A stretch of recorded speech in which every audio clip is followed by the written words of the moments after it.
Hello बच्चों, आज की इस वीडियो में हम लोग ग्राफीय विधि से दो चर वाले रैखिक समीकरण को बहुत ही बेहतर तरीका से सीखेंगे, जो कि आपको बोर्ड एग्जाम में 5 नंबर में पूछा जाता है और यह हर साल आता है। इसलिए आप लोग वीडियो को शुरू से अंत तक देखिए, आपको बिल्कुल भेजा में ठोक देंगे किस तरह से ग्राफीय विधि को हल किया जाता है, बेहतर से आप समझ सकते हैं। ठीक है, तो आपको क्या करना है, इस तरह से दो समीकरण दिया हुआ रहेगा, तो आपको क्या करना है, पहला समीकरण को 1 मान लेना है, ठीक है ना, और दूसरे समीकरण को 2 मान लेंगे इस तरह से। ठीक है, उसके बाद क्या करेंगे, इधर लिखेंगे समीकरण 1 से। ठीक है, इस तरह से लिखना है समीकरण 1 से।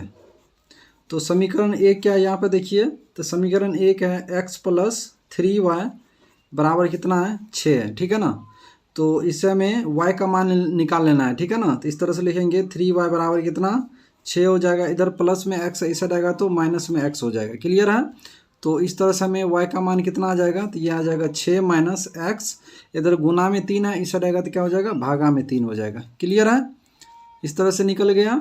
अब क्या करेंगे, यहाँ पर फिर इस लिखेंगे समीकरण 2 से।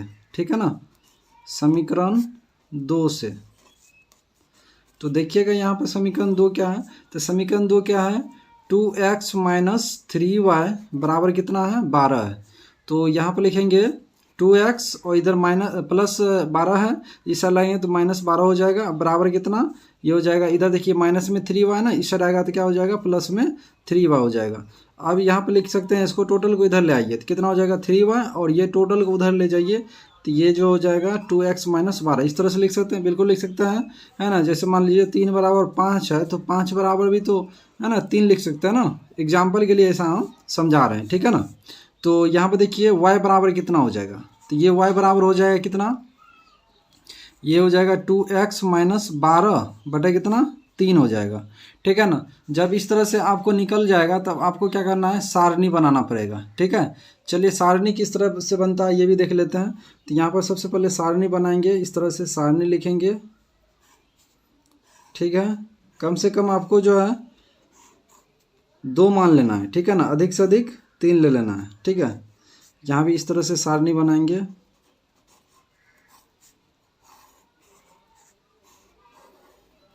देखिए कुछ इस तरह से, और ये आपका हो गया x और ये y हो गया। फिर इधर देखिए ये x हो, ये हो क्या है, y है। ठीक है, अब क्या करेंगे, समीकरण है ना, ये जो देखिए आपको y बराबर 6 माइनस एक्स और बटे कितना है 3 है, तो इसमें आपको मान रखना है, x का वह मान रखिए। ठीक है, ताकि y हमें क्या हो, पूर्ण संख्या प्राप्त हो। ठीक है ना, जैसे यहाँ पर देखिए x का मान यदि हम 0 रख देते हैं तो क्या हो जाएगा, 6 में से 0 घटेगा तो 6 हो जाएगा, और 6 में 3 से भाग देंगे तो 2 आएगा, यानी पूर्ण संख्या। ठीक है ना, यह आपको सोचना पड़ेगा थोड़ा सा। ठीक है ना, तो यहाँ पर देखिए हम लिखेंगे y बराबर 6 माइनस एक्स का मान क्या ले रहे हैं, 0 ले रहे हैं, तो 0 बटे कितना हो जाएगा, 3 हो जाएगा। तो यहाँ देखिए y बराबर कितना हो जाएगा, 6 में से 0 घटेगा तो 6 बटे 3, तो 3 दूना कितना 6, अर्थात y का मान कितना आ गया, 2 हो गया, है ना। यानी x का मान हम 0 लेते हैं तो y का मान हमें 2 प्राप्त होता है, x का मान 0 तो y का मान 2 प्राप्त होता है। ठीक है, इस तरह से यदि हम x का मान कितना 6 ले लेते क्या हो जाएगा, देखिए यहाँ पर y बराबर 6 माइनस एक्स का मान हम 6 ले लेते हैं तो बटे 3 हो जाएगा। तो y बराबर कितना हो जाएगा, 6 में से 6 गया तो 0 बटे 3, और 0 में अगर हम 3 से भाग करते हैं तो क्या हो जाएगा, 0 हो जाएगा। मतलब y का मान कितना हो गया, 0, यानी x का मान हम अगर 6 ले लेते हैं ना तो y का कितना हो जाएगा, 0 हो जाएगा। क्लियर है, इस तरह से यहाँ देखिए ये समीकरण से हम क्या करेंगे, ये सारणी तैयार कर लेंगे। तो यहाँ पे देखिए ये समीकरण दिया हुआ है कुछ इस तरह से, y बराबर 2x माइनस 12 बटे कितना 3 है। तो यहाँ पे देखिए x का मान हम क्या ले, तो x का मान यहाँ पर अगर हम, ठीक है, 0 ले लेते हैं तो ये पूरा टर्म 0 हो जाएगा, है ना, और 0 में से अगर 12 को घटाएंगे तो फिर क्या बचेगा, तो ये बच जाएगा -12, और -12 में अगर हम 3 से भाग देंगे तो क्या हो जाएगा, प्लस में माइनस में 4 हो जाएगा। होगा कि नहीं होगा, चलिए इसको हम दिखाते हैं किस तरह से होता है। यहाँ देखिए y बराबर 2 गुना x का मान हम 0 ले रहे हैं, -12 बटे कितना हो जाएगा, तो ये 3 हो जाएगा।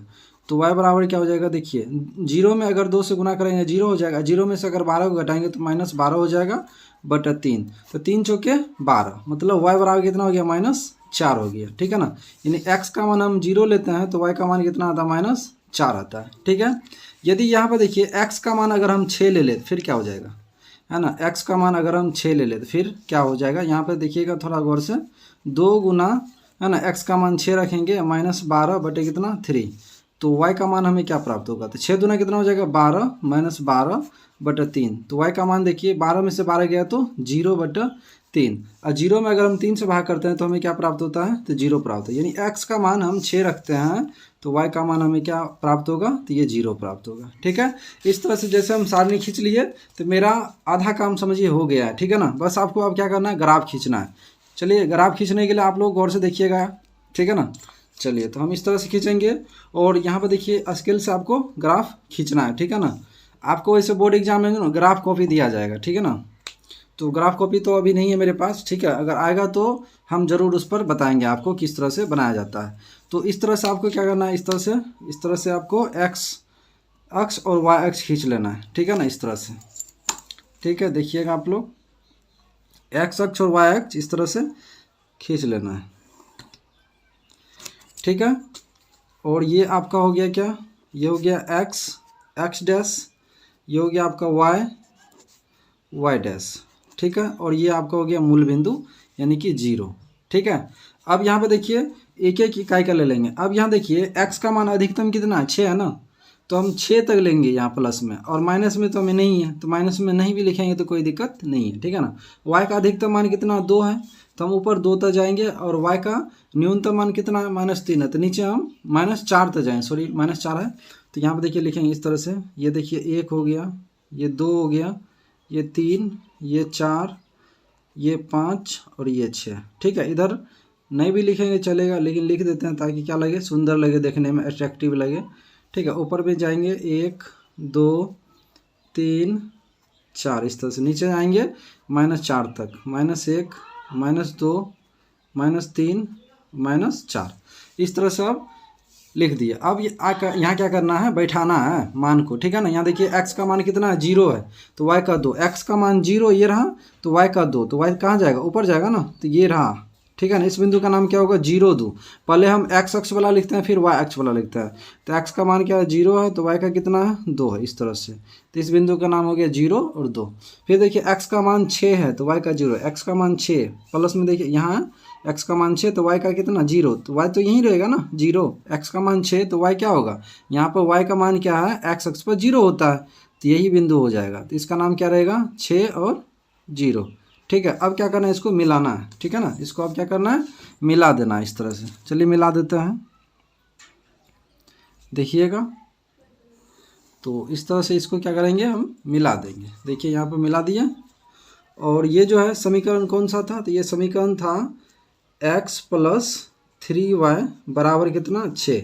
ये जो ग्राफ है ना, ये क्या है, x + 3y बराबर 6 का ग्राफ है। ठीक है ना, अब चलिए यहाँ पे देखिए x बराबर 0 है, तो y का मान कितना -4 है, x बराबर 0 तो y का मान -4। देखिए यहाँ पर नीचे आ रहा है -4, ये रहा है ना, इसका नाम क्या होगा, 0 और -4, पहले x का लिखा जाता है फिर y का।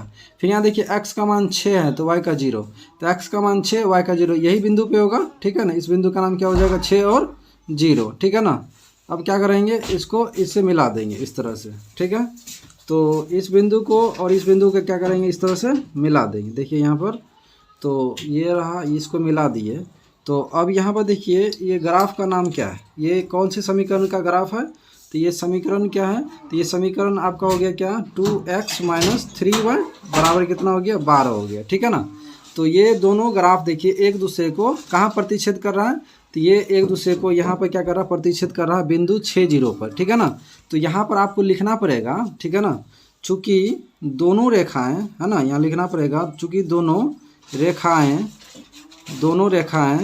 बिंदु है ना, यहाँ पर बिंदु का मान नाम लिखना पड़ेगा। यहाँ बिंदु 6 0 है ना पर क्या कर रही है, प्रतिच्छेद कर रही है, 6 0 पर प्रतिच्छेद कर रही है, प्रतिच्छेद करती है ना, तो इसीलिए इसका जो हल हो जाएगा ना, इसलिए x बराबर कितना हो जाएगा, ये 6 हो जाएगा, और y बराबर कितना हो जाएगा, तो 0 हो जाएगा। ठीक है, यही आपका जो है हल हो जाएगा। ठीक है ना, x का मान 6 और y का मान कितना आ गया, 0 हो गया। तो इस तरह से जो ग्राफ विधि को हल किया था बहुत ही बेहतर तरीका से। यदि आप ये अच्छे समझ गए तो आपको बोर्ड एग्जाम में 5 नंबर हाँ मिल जाएगा और आपको कोई रोक नहीं सकता 5 नंबर हासिल करने से।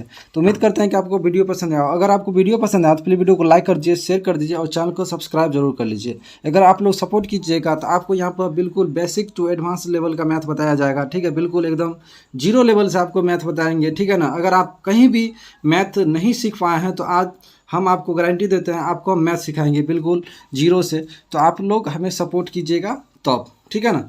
तो इसलिए तो चलिए उम्मीद करते हैं कि आपको बेहतर लगा होगा। तो फिर मिलते हैं अगले वीडियो में, तब तक के लिए बाय बाय, टेक केयर, जय हिंद।